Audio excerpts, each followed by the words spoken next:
बिस्मिल्लाहिर्रहमानिर्रहीम। Legal forum में आप सबको खुश आमदीद। आज का जो हमारा टॉपिक है, the topic is of transfer of property act, और उससे हम आज जो हम टॉपिक डिस्कस करने जा रहे हैं that is called gifts. Gift जो हम यहाँ पे ट्रांसफ़र ऑफ प्रॉपर्टी एक्ट में डिस्कस करेंगे that is some sort of a secular concept for the gifts, but in Islamic, the topic, the concept of gift is totally different from the and that is mentioned in the Transfer of Property Act. जो इस्लाम ने हमें gift का बताया तरीका, जो gift का concept बताया है, that is totally different from that way that has been told in the Transfer of Property Act. तो उनका बीच में आपस में कॉन्फ्लिक्ट आता रहता है। तो इसका जो लास्ट सेक्शन है गिफ्ट चैप्टर का, वो आपको यही बताएगा कि ये जो मोहम्मद लॉ है ये उसके ऊपर अप्लाई नहीं होगा। ठीक है, तो अब हमने यहाँ पे इसको स्टार्ट करते हैं। सेक्शन 122 से शुरू होता है, section 122 of the transfer of property act 1882। अब जो हिबा होती है that is it can be categorised in 3 types. ठीक है, एक होती है सिंपल हिबा, एक होती है हिबा बे एवज, और हिबा एवज बे शुरूत एवज। ठीक है, अब मतलब आप जो हिबा बे एवज कर रहे हैं, you are giving some consideration, उस गिफ्ट के अगेंस्ट आप कोई कंसिडरेशन दे रहे हैं, जो कि यहाँ पे इस ट्रांसफर ऑफ प्रॉपर्टी एक्ट में that is not allowed. Consideration अगर हो गई तो वो बै हो जाती है, मतलब वो खरीदो फरोख्त हो जाती है, सेल हो जाती है, वो हिबा नहीं होता, वो गिफ्ट नहीं होता इन English law. But in Islamic law yes it can be, किसी एवज के बदले आप कोई गिफ्ट दे सकते हैं किसी को। अब जो यहाँ पे टर्म्स है एक डोनर का और एक डोनी का। डोनर वो होता है जो गिफ्ट देने वाला, donee is the one who is accepting the gift, और जो डोनी है वो इट कैन माइनर। ठीक है, जो डोनी होता है वो माइनर हो सकता है, और जो डोनर हो वो क्या हो, मेजर हो। डोनर का मेजर होना लाजमी है, कॉम्पिटेंट टू कॉन्ट्रैक्ट होना लाजमी है। और ये इसे हम डोनर का क्यों होना लाजमी है, because this is a unilateral contract. This is a unilateral contract, ये एक तरफा कॉन्ट्रैक्ट है। जो एक्सेप्ट करने वाला है उसे तो कोई नुकसान नहीं हो रहा, जो एक्सेप्ट करने वाला है उसे तो कोई नुकसान नहीं हो रहा, जो देने वाला है उसे नुकसान हो रहा है। वो अपनी प्रॉपर्टी में से किसी को कोई चीज दे रहा है without any consideration, that's why he should be competent in the contract. ये इस्लामिक लॉ यही कहता है कि छोटा बच्चा होता है जिसको तसर्रुफ का इजाजत नहीं है, वो अपनी प्रॉपर्टी को गिफ्ट नहीं कर सकता। हाँ, गिफ्ट अपनी प्रॉपर्टी का मतलब कि उसको गिफ्ट करे तो एक्सेप्ट कर सकता है। तो यहाँ पे जो डोनी है वो माइनर हो सकता है, माइनर गिफ्ट को एक्सेप्ट कर सकता है। अगर उस प्रॉपर्टी के ऊपर कोई लायबिलिटी वगैरह है तो हमने जो हमारे कमिंग सेक्शन से उनमें उसको डिस्कस करना है। बट यहाँ पे आप सिर्फ ये बात समझ लें कि जो डोनी होता है वो माइनर हो सकता है, और जो डोनर हो वो हमेशा क्या होगा, मेजर होगा, कॉम्पिटेंट टू द कॉन्ट्रैक्ट होगा। अब उसके बाद जो सेक्शन 122 में कंडीशन बताई गई हैं, condition for the gifts, there should be transfer and there should be transfer of existing thing.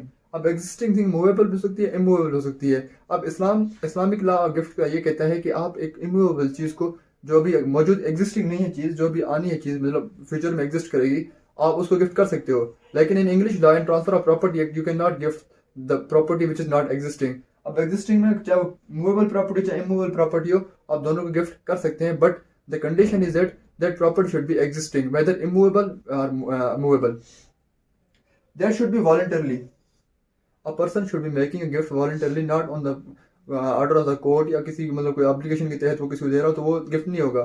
Gift कौन सा होता है, जो अपनी मर्जी से, अपनी रजामंदी से बंदा किसी को कोई चीज देता है without any consideration, that is called gift. से उनको हम गिफ्ट कहते हैं। अदरवाइज जो उनके अलावा वॉलंटरी की गिविंग के अलावा कोई भी चीज हम देंगे किसी को विदाउट कंसिडरेशन, तो उसे हम गिफ्ट काउंट नहीं करेंगे। लाइक कोर्ट ऑर्डर करती है आपको किसी भी जुर्माने में या किसी भी एप्लीकेशन परफॉर्म करने में कि आपने ये प्रॉपर्टीज को ट्रांसफर करनी है, आपने ये प्रॉपर्टीज को देनी है। ठीक है, लाइक कोई लोन का आप पैसा किसी को नहीं दे सकते, आप पे नहीं कर सकते। आपने किसी से लोन लिया, आप उसको पैसे वापस नहीं दे सकते, तो आपने क्या करना है, आप कोर्ट ऑर्डर करेगी कि आपको जो फलानी प्रॉपर्टी है वो आप इसे भेज दें, ऐसे दे दें उस लोन के एवज।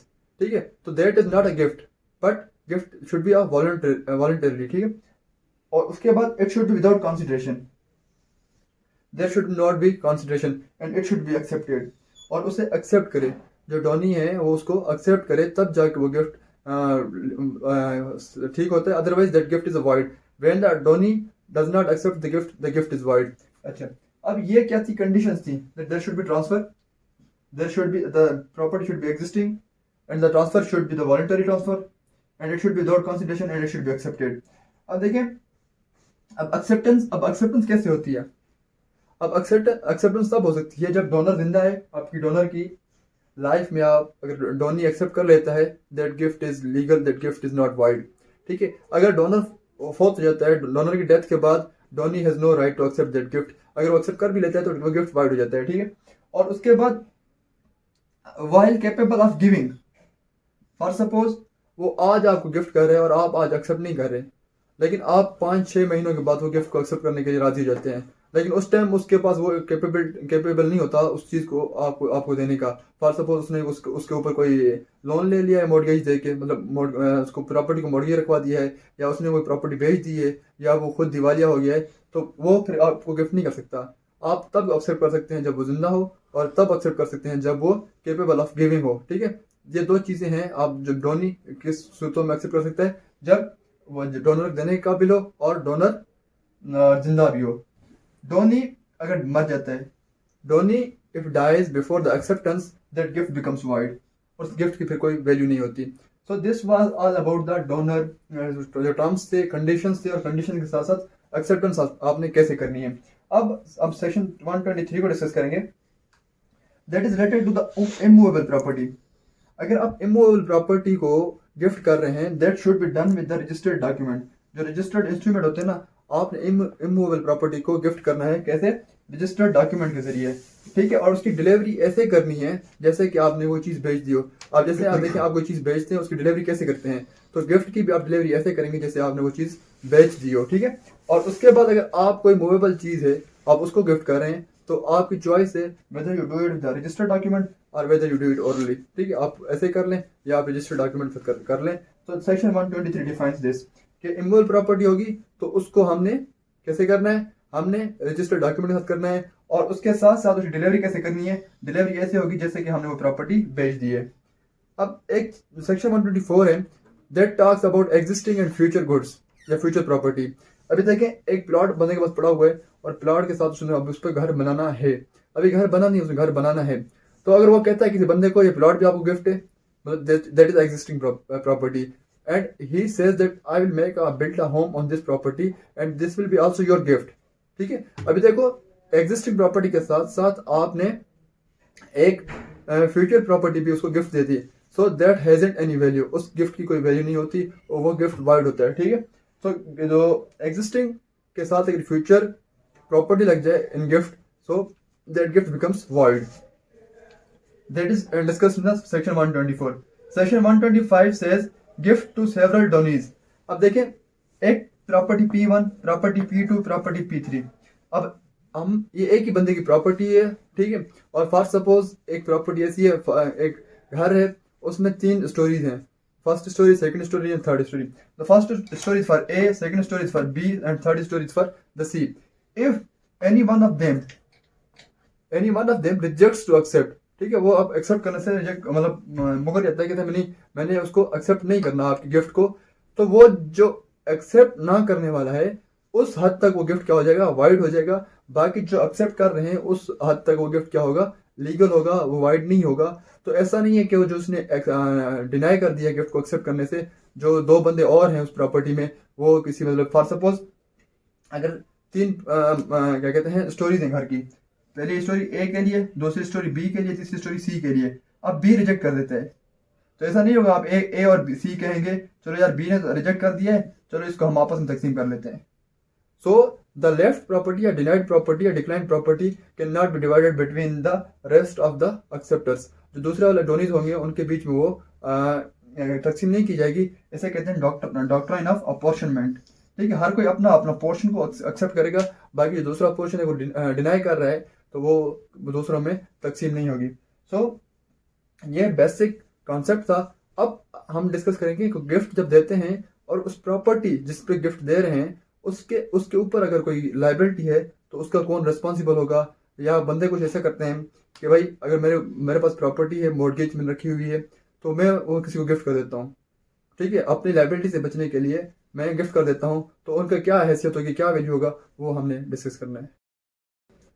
अब जो हम नेक्स्ट डिस्कस करना है वो हमने डिस्कस करना है कि गिफ्ट कब रिवोक या कब सस्पेंड या कब कैंसिल हो सकता है। अब हर वो चीज़ जो कॉन्ट्रैक्ट को कैंसिल कर सकती है वो हर चीज़ गिफ्ट को कैंसिल कर सकती है। फॉर सपोज आपने जो कॉन्ट्रैक्ट किया था वो अनड्यू इन्फ्लुएंस था आपके ऊपर। अगर आपने गिफ्ट किया अनड्यू इन्फ्लुएंस की वजह से, तब भी आप, क्योंकि वो एक undue influence can resend the contract, can cancel the contract, so the undue influence in the gifts can also rescind the gifts। ठीक है, तो गिफ्ट भी उस वजह से कैंसिल हो सकते हैं जिस वजह से कॉन्ट्रैक्ट्स कैंसिल होते हैं। या फिर कोई ऐसी शर्त लगाई जाए, ठीक है, फॉर सपोज 1 लाख रुपया लोन दिया जाता है, 1 लाख लोन दिया जाता है और जो लोन देने वाला है वो कहते, सॉरी, 1 लाख गिफ्ट देता है। ठीक है, कोई बंदा किसी को 1 लाख गिफ्ट देता है और वो कहता है कि इसमें से 10,000 है ना, ये मैं कब भी आपसे वापस ले सकता हूँ, या कभी भी आपसे मैं वापस ले सकता हूँ, आपकी ज़िंदगी में या मेरी ज़िंदगी में कभी भी आपसे वापस ले सकता हूँ। अगर ये जो 90,000 वाला जो बाकी बच जाएगा उसको हम गिफ्ट कंसिडर करेंगे, बाकी 10 वाला है इससे हम क्या करेंगे, इसे हम गिफ्ट कंसिडर नहीं करेंगे, this will be the void. ठीक है, तो वो जो हमने क्या किया, हमने जो ट्रांजेक्शन है ना उसको सेव करना है किसी तरीके से। लॉ कहता है कि जो आपने ट्रांजेक्शन हुई है आपने उसको सेव करना है किसी तरीके से। जैसे हमने कौन सा डॉक्ट्राइन को फॉलो करना है, डॉक्ट्राइन ऑफ अपॉर्चनमेंट। अब अपॉर्चनमेंट में क्या करना है, आपने 90,000 को सेव करना है और 10,000 क्या करना है, आपने वाइड डिक्लेयर करना है। अब 10,000 की वजह से पूरे के पूरे गिफ्ट को आपने कैंसिल नहीं करना। This is the doctrine of apportionment. मतलब जो चीज लीगल है, जो हिस्सा लीगल है, you have to save that part, rest of the part should be declare void. उसको वाइड डिक्लेयर कर सकते हो, बाकी जो पार्ट लीगल है उसे आप वहीं का वहीं रहने दो और उसे आप महफूज रखें, उसको आप बचा के रखें। ठीक है, तो वही रीजन, कोई भी रीजन, मतलब सिवाय कॉन्सेंट्रेशन के कोई भी रीजन ऐसा जो गिफ्ट कॉन्ट्रैक्ट कंसिडर करता है वो गिफ्ट को कैंसिल कर सकता है। अब आता है section 127। This is the most important section in this chapter of the gifts. ये 127 बहुत ही इंपॉर्टेंट सेक्शन है इस चैप्टर में। वो क्या कहता है, वो सेक्शन क्या है, ऑनरस गिफ्ट। ठीक है, ये ऑनरस गिफ्ट या onerous gift subject to obligation. अब एक बंदा है वो ऐसी प्रॉपर्टी गिफ्ट कर रहा है जिसके ऊपर कुछ बर्डन है, जिसके ऊपर क्या है, ऊपर कुछ बर्डन है। अब जब आप चार्ज पढ़ेंगे, या चार्ज जब कॉन्सेप्ट जब आपको चार्ज पढ़ाया गया था, अब चार्ज में क्या बताया जाता है कि बंदा एक सुबह को आता है, ठीक है, या बंदा किसी से लोन लेता है, ठीक है, और लोन लेके बंदा ये, और जो लोन देने वाला है वो उससे पूछता है कि भाई मैं तो आपको लोन दे रहा हूँ, अब आपके पास इतने असासे या आपके पास इतनी प्रॉपर्टी नहीं है कि आप मेरा लोन वापस पे बैक कर सकें। तो वो कहता है कि मेरी फलानी प्रॉपर्टी है, उसमें से मुझे इतनी इनकम जनरेट होती है मेरी, और इतनी इनकम मुझे यील्ड हो रही है हर महीने, तो मैं उसको, वो उस प्रॉपर्टी से मैं आपको क्या करूँगा, अपना कर्जा उस प्रॉपर्टी के जरिए आपको अदा कर दूंगा। अब जो उस प्रॉपर्टी की वो जमानत ले रहा है, उसकी जो सहारा ले रहा है, ठीक है, उसकी प्रॉपर्टी बता रहा है उसको, तो उसके ऊपर एक चार्ज क्रिएट हो गया। क्या क्रिएट हो गया, एक चार्ज क्रिएट हो गया। तो उस चार्ज, अगर उसकी प्रॉपर्टी के ऊपर चार्ज है और वो प्रॉपर्टी गिफ्ट हो रही है, एक प्रॉपर्टी के ऊपर चार्ज है और वो प्रॉपर्टी गिफ्ट हो रही है, या आपने लोन लिया और उस अपने घर को, उस प्रॉपर्टी को आपने क्या करवाया, मोर्गेज, मतलब उसमें मोर्गेज में रखवा दिया, ठीक है, या गिरवी कर दिया किसी को, आपने उसको किसी को मोर्गेज कर दी। अब आप वो प्रॉपर्टी गिफ्ट कर रहे हैं तो उसका क्या वैल्यू होगा, उसकी क्या अहमियत होगी, तो वो अब हमने बतानी है। अब अगर फॉर सपोज यहाँ पे एक P1, P2 और P3 तीन प्रॉपर्टीज हैं, एक बंदा गिफ्ट कर रहा है दूसरे बंदे को without any consideration, gift without any consideration.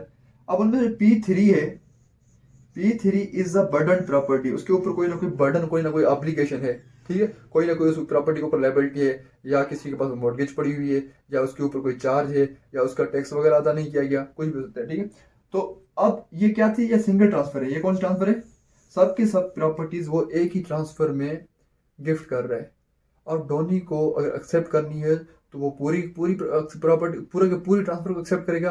अगर उसने रिजेक्ट करना है तो पूरे के पूरे रिजेक्ट, उसको ट्रांसफर रिजेक्ट कर सकता है। और ऐसा नहीं होगा कि P1 और P2 को देखे कि भाई इस पर कोई बर्डन नहीं है तो मैं उसे एक्सेप्ट कर लेता हूँ, लेकिन P3 को मैं एक्सेप्ट नहीं करता, ऐसा नहीं हो सकता। अब आपने क्या करना है, डोनी जब एक्सेप्ट करने के लिए जाएगा तो उसको सारी की सारी प्रॉपर्टीज एक्सेप्ट करनी पड़ेगी। ठीक है, if he is accepting, he should accept wholly. ठीक है, सारा जो भी प्रॉपर्टीज को दी जा रही है वो उसको सारी एक्सेप्ट करनी पड़ेगी।